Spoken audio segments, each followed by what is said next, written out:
Bonsoir à tous, heureux de vous retrouver pour ce nouveau numéro de portrait consacré aujourd'hui à la Tunisie, à son président, le président Raïs Saïed, en compagnie de Raed Chaibi. Bonsoir Raed. Bonsoir. Comment vous allez? Très bien, et vous? Ça va. En fait, quand je parlais de l'émission, j'ai vu que en Tunisie, on surnommait le président Robocop. Oui. D'où vient ce surnom?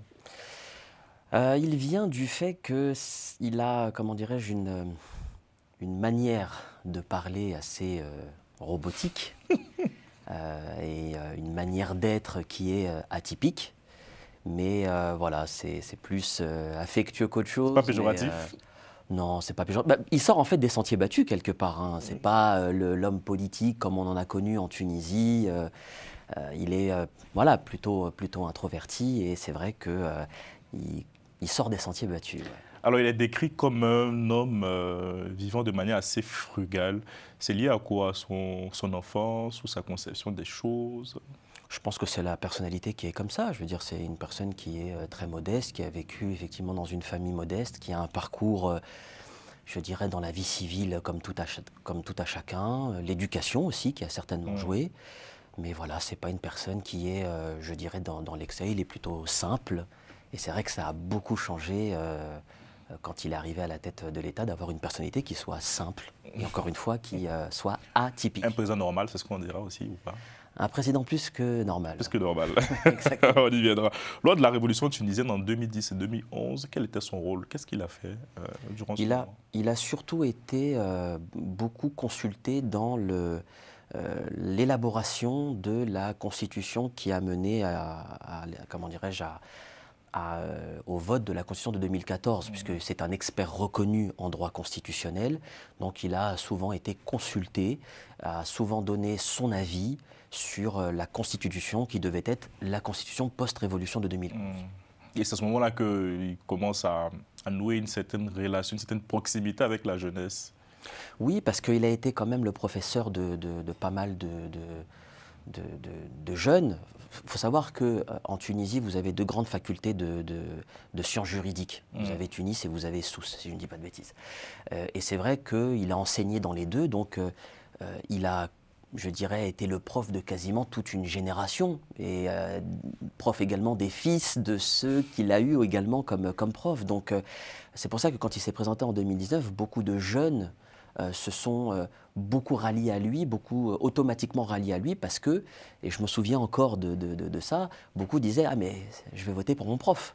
Donc c'est vrai qu'il a été quand même le professeur de toute une génération, et ça a beaucoup joué dans l'élection de 2019. Et justement, en 2019, il se lance dans la conquête de la présidence. À quel moment il a ce déclic-là de se dire « Je veux être président de la Tunisie ». C'est lorsqu'il voit que les choses ne se passent pas bien, que ses conseils ne sont pas écoutés ou disons que on arrive en 2019, on va dire, à une période où il y avait, je dirais,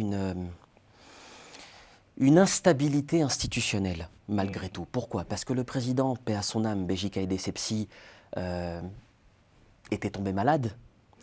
De l'autre côté, on avait une lutte fratricide entre le chef du gouvernement de l'époque, Youssouf Chahed, et le chef du parti Nida Tounes, le parti présidentiel, et accessoirement qui était le fils du président Essebsi.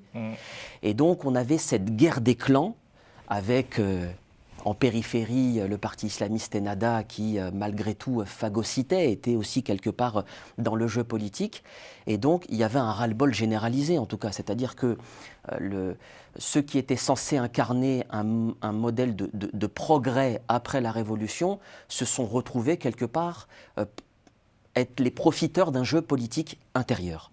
Et donc les Tunisiennes et les Tunisiens en avaient, pardonnez-moi l'expression, mais marre de tout cela. Et c'est vrai que l'arrivée de Kaïs Saïed, quelqu'un qui n'était affilié à aucun parti, à aucun clan, qui était un pur produit de la société civile, je dirais que c'est ça qui a été quelque part l'élément déclencheur. Et je pense que c'est ce qu'il a décidé lui, en disant que le cheminement post-révolutionnaire a pris comment dirais-je, un tournant qui n'était pas adéquat ou qui allait, comment dirais-je, mener la Tunisie droit dans le mur, et qui se sentait capable de pouvoir proposer un autre chemin en dehors des sentiers politiques. Et il va mener une campagne assez atypique, avec les moyens de bord. Est-ce que vous pouvez relater un peu les coulisses de cette campagne pour ceux qui ne l'ont pas Quand il s'est déclaré candidat, personne ne misait quoi que ce soit sur lui, parce qu'il y avait, entre guillemets, les grands candidats, dont le chef du gouvernement de l'époque, Youssouf Chahed, qui s'était présenté, et puis d'autres, Rabir Moussi, et puis un certain nombre. Donc il n'était pas forcément donné gagnant, quelque part. Il a fait une campagne extrêmement modeste sur ses propres deniers, avait loué, je me souviens, ça me fait rire, parce qu'il avait loué des locaux dans le centre-ville de Tunis, je dirais des locaux inimaginables pour un candidat à l'élection présidentielle, extrêmement modeste, dirons-nous. Je me souviens aussi d'une anecdote où il était venu, il y avait une radio, comment dirais-je, tunisienne qui s'appelle Shems FM et qui invitait les candidats à l'élection présidentielle, et chaque candidat envoyait un représentant pour aller chercher son invitation pour pouvoir parler de l'élection présidentielle. Et il se trouve que lui, il est venu en personne. Il est venu en personne chercher son invitation parce qu'il considérait, voilà, mais comme une personnalité tout à fait normale, quoi. Et c'est vrai que cette élection-là de 2019, je m'en souviens encore comme si c'était hier, parce que personne, en fait, pensait qu'il allait gagner, parce qu'encore une fois, il avait pas d'appareil politique derrière, il n'avait pas des moyens colossaux. C'est inédit en Tunisie, ça n'est jamais arrivé. Évidemment. Et je me souviens même d'une autre anecdote, si vous me le permettez, oui, cher Khalil. Je me souviens d'un ambassadeur occidental, dont je tairai le nom, qui faisait un peu la tournée des candidats. Il avait rencontré tous les candidats par courtoisie, et puis pour examiner quelles seraient potentiellement les relations qu'auraient ces candidats avec le pays dont il était accrédité. Et il y en a un seul qu'il n'a pas rencontré, c'est lui. Pourquoi? L'histoire lui a donné tort. Pourquoi? Il ne misait pas sur lui? Peut-être parce qu'il pensait qu'il n'allait pas gagner. Et justement, il arrive en tête du premier tour avec 18,40% devant Nabil Karoui, qui était, lui, en prison en ce moment. Et Kaïs, ça a été fait quelque chose d'exceptionnel. Il arrêtera de faire campagne. Il avait suspendu sa campagne. C'est incroyable, ça. Oui, alors après, il faut savoir, c'était une campagne aussi assez particulière, parce que Nabil Karoui, quand même aussi une personnalité un peu contestée, hein, qu'on appelle le Berlusconi tunisien, était un peu le caillou dans la chaussure de Youssouf Chahed. Et donc, en plein milieu de la campagne, en plein mois d'août, je crois, si je ne dis pas de bêtises, c'était en plein mois d'août, il a été arrêté et jeté en prison en pleine élection présidentielle. C'est sa femme qui fera campagne pour lui. Hein, par procuration, quelque part. Mais ouais. Voilà, je veux dire, ça a été quand même malgré tout un bouleversement dans comment dirais-je, dans la campagne électorale, où vous avez un candidat officiel qui est en prison et qui ne peut pas faire campagne. Chose que je ne sais même pas si on pourrait imaginer ça encore aujourd'hui. Mais en tout cas, ça a été quand même quelque chose d'assez extraordinaire à l'époque. Et c'est vrai que par solidarité, entre guillemets, vu que le candidat qui était en prison était arrivé au second tour, il avait effectivement pris la décision de suspendre sa campagne parce qu'il considérait qu'il y avait une inégalité flagrante. Et ensuite, quand Nabil Karoui est sorti peu avant le second tour, il y a eu ce fameux débat d'entre-deux tours. Et là, la campagne a pu reprendre. Il obtient au second tour 72,71% des voix contre 27,29% pour son adversaire. En tant que Tunisien, comment vous avez vécu ce moment? Est-ce que vous vous êtes dit, ça y est, on tourne une page historique après l'ère Ben Ali Oui, ça a été historique parce que pour la première fois, d'abord, le caractère historique, il était de différentes natures. Historique parce que les Tunisiennes et les Tunisiens avaient élu un président de la République qui, encore une fois, sortait des sentiers battus. Et que ça a été un message fort de dire que toutes ces personnalités politiques qui sont arrivées après la Révolution, qui nous ont donné de l'espoir, et c'est important pour la suite, qui nous ont donné de l'espoir et qui nous ont déçus, il y a un célèbre homme politique français, Jean-Luc Mélenchon, pour ne pas te citer, parlerait de dégagisme. C'est exactement ce qui s'est passé. Parce que Nabil Karoui, qui pensait pouvoir incarner une nouvelle voie, il était quand même décrié parce que, effectivement, voilà, c'est une personnalité un peu contestée dans la manière dont il gérait ses affaires, etc. Et puis qui profitait aussi quelque part de sa position pour faire un espèce de clientélisme, je veux dire, à ciel ouvert. Hein. C'est pour ça qu'on l'appelait Nabil Macarouna, parce qu'il distribuait des paquets de pâtes et des boîtes de tomates en conserve à chacun de ses déplacements. Donc c'était flagrant, je veux dire. Et puis il y avait un président qui était à la fois qui était à la fois assez sobre, très sobre. Une campagne sur la moralité publique aussi. Oui, la lutte contre la corruption, une certaine éthique. Et donc je pense que c'est ça qui a aussi séduit. Et il ne faut pas oublier qu'il y avait il y a eu un grand élan de la jeunesse pour lui. Ouais. Moi, je me souviens encore d'amis qui me disaient c'est mon prof. C'est mon prof, je vote pour lui parce que c'est mon prof, ou ça a été mon prof. Donc il a incarné à un moment donné quelque chose de nouveau. Et il a été, je dirais, voilà, son élection a été le symbole d'un dégagisme qu'ont souhaité les Tunisiennes et les Tunisiens. Et le résultat est très flagrant, 72% des voix au second tour. Voilà. Et comment se font les premiers pas du nouveau président? Alors là, on rentre dans un aspect plus constitutionnel. Et quels sont les hommes qui l'entourent surtout? Je veux qu'on y arrive. Les hommes qui l'entourent, les hommes et les femmes qui l'ont entouré, c'est des hommes et des femmes qui ont été, je dirais, ses compagnons quelque part. Parce que je considère qu'il n'a pas d'appareil politique. Donc, non, il n'a pas d'appareil politique, mais il a beaucoup été entouré de personnes qu'il a eues, par exemple, dans ses cours. C'est son frère, je crois, qui nomme son cabinet présidentiel, si je ne me trompe pas. Je ne sais pas si c'est son frère qui nomme son cabinet, mais il lui a certainement proposé des noms. Mais après, c'est le président qui choisit effectivement ses collaboratrices et ses collaborateurs qui ont soit été des compagnons de route ou qui ont été ses étudiants. Voilà, je veux dire, il a nommé des gens en qui il avait il n'y a pas de politique reconnue, c'est des gens de la société civile, la majorité qui composent. Principalement, oui, avec voilà, un certain nombre d'experts reconnus dans leur domaine de compétences, mais il s'est entouré d'une garde rapprochée qui ont été ses compagnons de route. Mais il ne faut pas oublier qu'il a été élu dans un contexte où le président de la République tunisienne, en réalité, n'avait pas de prérogatives élargies. La Constitution de 2014, ça aussi, il faut aussi le remettre dans le contexte.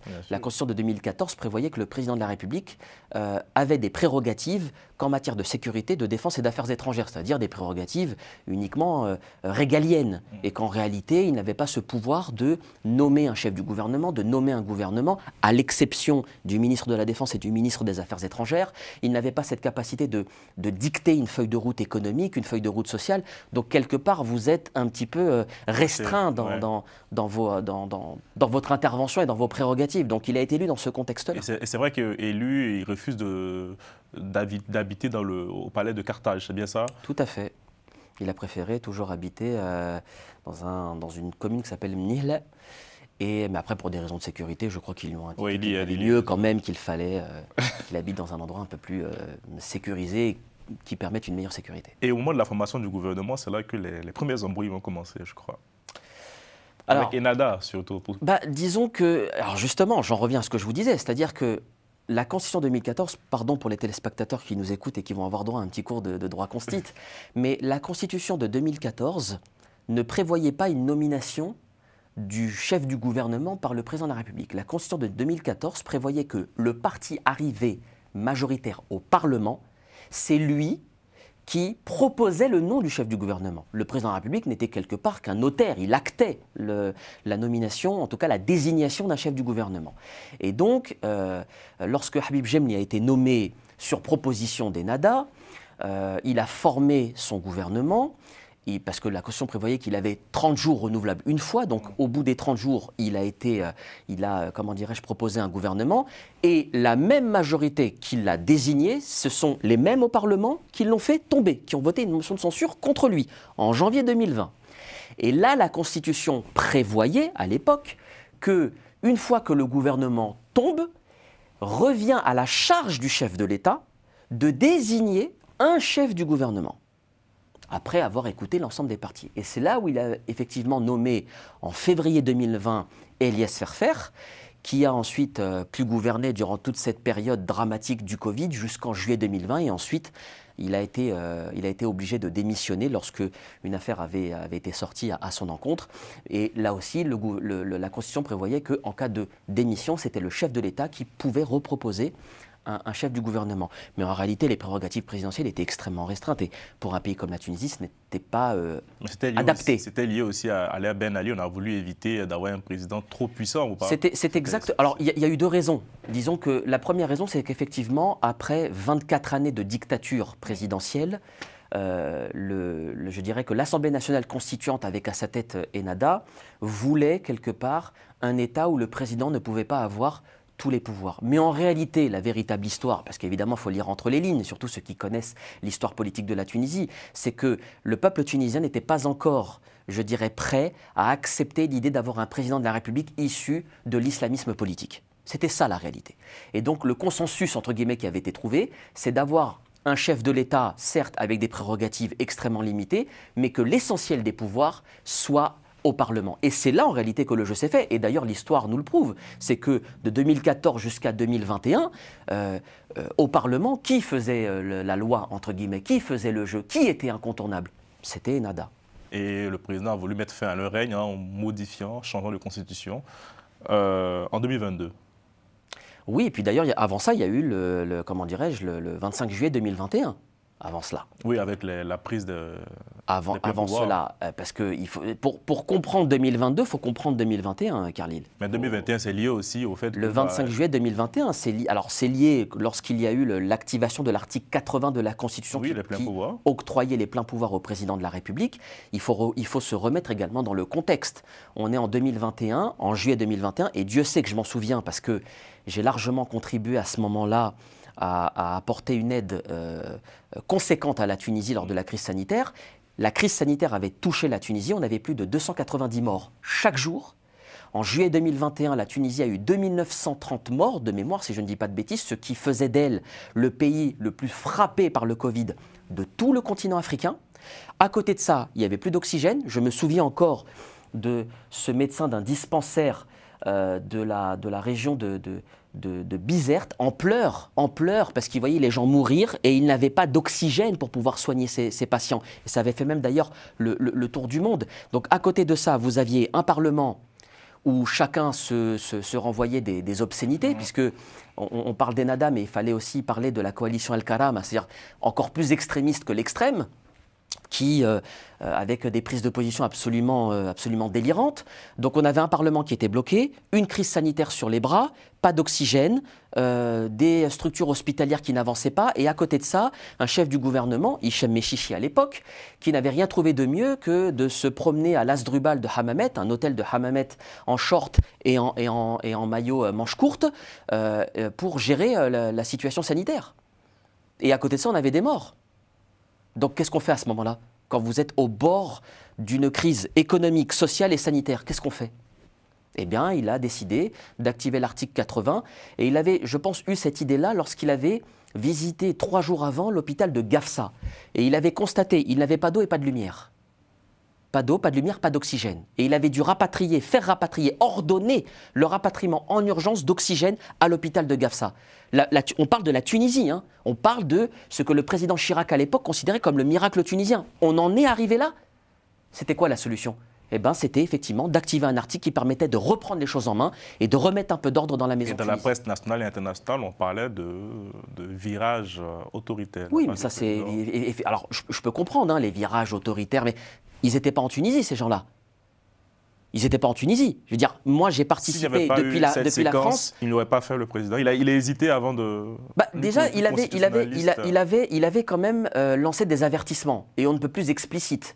Parce qu'il faut savoir qu'au Parlement tunisien, normalement le Parlement il est là pour légiférer, on est d'accord. Bon, mais quand vous avez au Parlement une coalition avec, je pense à El-Karama, ils étaient je crois 17 ou 21 députés, mais c'est eux qui faisaient la loi. On avait des parlementaires issus de ce groupuscule qui parlaient de femmes isolées comme étant des femmes des usines à procréer, les femmes qui élevaient seules leurs enfants, qui étaient des prostituées, certains parlementaires qui justifiaient l'assassinat de Samuel Paty. D'accord? C'était ça le Parlement qu'on avait. C'était pas un Parlement qui légiférait. Ou alors certains parlementaires qui insultaient les binationaux que je suis de bâtards. C'était ça les parlementaires que l'on avait. On ne pouvait pas continuer comme ça. Un Parlement, il est là pour légiférer. Il n'est pas là pour faire le spectacle. Et le président de la République, au cours de l'année 2021, si je ne dis pas de bêtises, avait réuni, comment dirais-je, l'ensemble du bureau du Parlement, en leur expliquant gentiment, mais fermement, qu'ils étaient là pour légiférer et que si le souk qui était au Parlement venait à perdurer, eh ben, qu'il balancerait une bombe atomique constitutionnelle telle que le prévoyait la Constitution. Et cette bombe atomique constitutionnelle, cette disposition constitutionnelle, c'était l'article 80. Plein pouvoir, changement de Constitution 2022. Aujourd'hui, est-ce qu'il est le tout-puissant avec cette nouvelle Constitution? Tout puissant, je veux dire, attendez, il a des pouvoirs tels qu'un chef d'État devrait en avoir. Pardon, je veux dire, on est sur le continent africain, on va arrêter l'hypocrisie. Sur le continent africain, les modèles occidentaux, ça ne fonctionne pas. Un modèle à la britannique ou à l'italienne où le pouvoir c'est uniquement le Parlement et le gouvernement avec un chef d'État honorifique, dans notre continent ça ne fonctionne pas. Pourquoi? Parce que nos concitoyens, nos frères et sœurs d'Afrique, ils aiment se référencer à un chef. Le chef, c'est le chef de l'État. Et vous prenez n'importe quel pays d'Afrique ou notamment du Maghreb, c'est le chef de l'État qui incarne l'État, la République. Et bien pour la Tunisie, c'est exactement pareil. On va avancer, il ne reste pas beaucoup de temps. Quelle est la politique diplomatique de Kais Saied, notamment quelles sont ses relations avec la France, avec le président Macron? C'est une relation qui est plutôt bonne. Alors d'abord, la relation diplomatique avec la France, elle est ancienne, elle est historique, elle est inébranlable. Elle peut connaître des soubresauts, mais il y a toujours une relation forte entre la France et la Tunisie, entre le président Macron et le président Saied. Et d'ailleurs, la France a joué un rôle non négligeable lors de la crise sanitaire. Il ne faut pas l'oublier, et demeure d'ailleurs le premier partenaire économique et commercial de la Tunisie. Mais je pense que la relation actuelle entre la Tunisie et la France n'est pas à la hauteur de ce qu'elle devrait être. Et je pense qu'on peut aller... il faut, je dirais, impulser une nouvelle dynamique dans les relations entre les deux pays. Et c'est la raison pour laquelle, moi j'appelle d'ailleurs de mes voeux à ce qu'il y ait une relance plus énergique de la relation entre la France et la Tunisie, parce qu'on a tellement d'intérêts communs. Au-delà de l'aspect économique, on a tellement d'intérêts communs, et je pense d'ailleurs au sujet migratoire, qui est un sujet sur lequel on doit avoir une relation forte entre les deux pays. Et justement, sur la question migratoire, j'y venais, dans certains journaux, on présente le président Kais Saied comme un défenseur de la théorie du grand remplacement.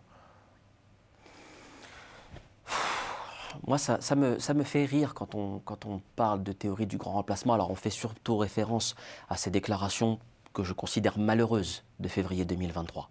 Et très sincèrement... Rappelez le contexte pour ceux qui ne... Oui, il avait fait la théorie du grand remplacement, ce qu'il avait indiqué à l'occasion d'une intervention en février 2023, si je ne dis pas de bêtises, et qui a été quelque part la cause de ces accusations de racisme et de grand remplacement, etc. Bon, il a eu l'occasion de s'en expliquer à nouveau. Il a eu l'occasion de clarifier sa position. Il a eu l'occasion de s'en expliquer auprès de tous les chefs d'État africains. Mais moi, ce que j'aimerais dire, c'est que je comprends ceux qui ont été choqués. Évidemment, on ne peut pas rester de marbre ou insensible. Mais pourquoi on n'accorde pas le même choc? Pourquoi on ne serait pas plus choqué de celles et ceux, de ces, excusez-moi l'expression, de ces salopards de criminels qui envoient à la mer dans des embarcations de la mort, quand elles ne sont pas gonflables, des hommes, de pauvres malheureux, des femmes, quand elles ne sont pas enceintes, et des gamins, partir en pleine mer sans se soucier de ce qu'ils vont advenir, et qui empochent 30 à 40 000 euros par mois sans se soucier de savoir ce que ces pauvres malheureux vont devenir. C'est pas plus choquant, ça ? C'est pas plus choquant de voir ces pauvres malheureux mourir en pleine mer, parce que c'est les gardes-côtes tunisiens qui les ramènent. Quand ils ne reviennent pas sur les côtes, malheureusement décédés. D'accord ? Il faut comprendre que la Tunisie, je tiens vraiment à clarifier ce point-là, il faut comprendre que la Tunisie, elle est sur 3 fronts. Elle doit récupérer les OQTF, les obligations de quitter le territoire français, les ressortissants tunisiens qui sont frappés d'OQTF. De l'autre côté, on lui demande d'empêcher celles et ceux qui partent des côtes tunisiennes de partir justement sur ces embarcations de la mort, tout en luttant contre celles et ceux qui arrivent. Il faut m'expliquer comment on fait pour être sur 3 fronts. C'est tout le sens de sa relation avec Giorgia Meloni. Et surtout, comment on fait pour lutter sur 3 fronts avec des moyens extrêmement limités. D'accord ? Parce que quand j'entends parler du mémorandum d'entente qui a été signé en juillet 2023 sous l'égide de Giorgia Meloni et qui prévoyait un paquet de 900 millions d'euros d'aide assorti de 150 millions d'euros pour lutter contre la migration illégale.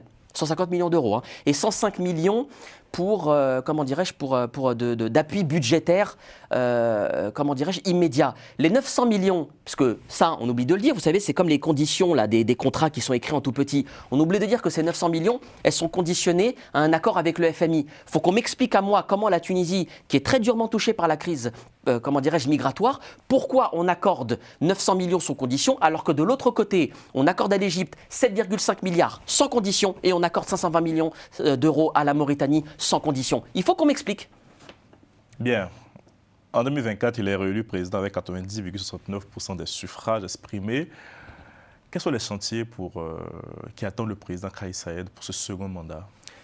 Il y a un chantier intérieur et extérieur. Le chantier intérieur, il faut absolument, je dirais, maintenant poser les bases, la fondation de la Tunisie moderne de 2030, de 2040, de 2050. Voilà. Et c'est la raison pour laquelle je pense qu'il faut insuffler une nouvelle dynamique dans le gouvernement actuel, très clairement. Je veux dire, il a nommé Sarah Zafrani à la tête du gouvernement. On verra s'il va y avoir un remaniement. En tout cas, moi je l'espère, parce que je considère qu'il y a des ministres qui ne sont absolument pas à leur poste. Je le dis très clairement, parce que quand on a des ministres qui se font bouffer par leur administration, ce ne sont pas des ministres. Et qu'à un moment donné, c'est le ministre qui doit ministrer, qui doit, comment dirais-je, qui doit taper du poing sur la table et gérer son ministère, et pas l'administration qui doit gérer son ministre. Donc c'est pour ça que je comprends l'agacement du président là-dessus, quand il voit qu'il y a des projets qui n'avancent pas. Il faut se poser aussi des questions. Je prends le cas par exemple des biens spoliés. L'affaire des biens spoliés de l'époque Ben Ali, on a comment dirais-je, une commission qui est chargée de travailler dessus depuis 2011. Ça fait 14 ans que ça n'avance pas. Il faut se poser des questions à un moment donné. Bon, ou qu'on a encore, je dirais, des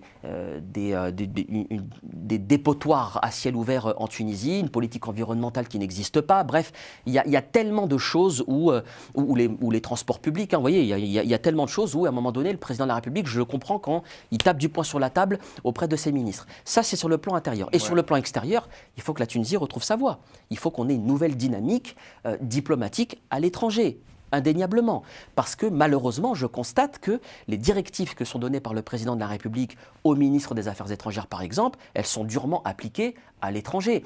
Quand j'entends le président de la République, par exemple, qui indique qu'il faut faire avec la diaspora et faire avec la communauté tunisienne à l'étranger, malheureusement, il y a certains ambassadeurs, celui qui est par exemple accrédité à Paris, pour ne pas le citer, le message a du mal à passer.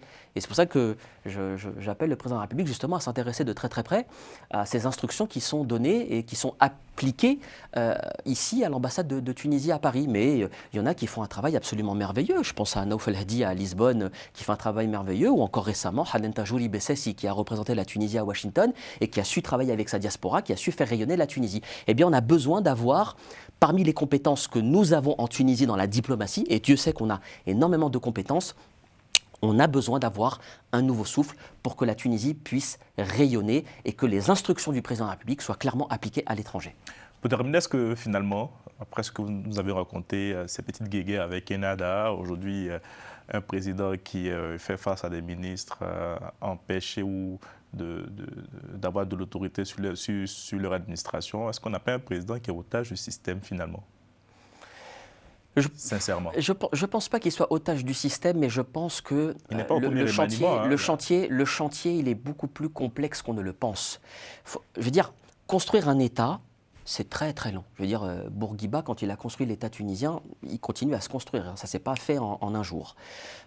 Et là, il faut comprendre que le président Kais Saied, que l'on soit pour ou que l'on soit contre ce que l'on pense de lui, je respecte tous les points de vue, mais il a récupéré un État qui a été malmené après la Révolution. C'est-à-dire que la période de la Révolution de 2011, qui aurait été normalement l'an 2 de la Tunisie, a été complètement fourvoyée. C'est-à-dire qu'on a perdu 10 ans en réalité. Et donc pour reconstruire un État avec des bases solides, une administration qui applique les directives et un développement économique, social et tout ce qui s'ensuit, ça ne prend pas 1 an, ça ne prend pas 5 ans, ça ne prend pas 10 ans. Donc il faut travailler sur le long terme. Et je pense qu'il s'inscrit là-dessus, j'en suis même sûr, qu'il s'inscrit sur du long terme. Parce que le jour où il partira, il faudra qu'il laisse derrière lui un État qui soit capable de pouvoir faire fi de la bureaucratie et d'avancer sur un modèle de développement digne de la Tunisie. Merci beaucoup Rayed. Merci à vous de nous avoir présenté le président Kais Saied. Vous pouvez retrouver ce programme sur notre chaîne YouTube et sur nos réseaux sociaux. D'ici là, portez-vous bien et rendez-vous demain pour un nouveau numéro du Portrait.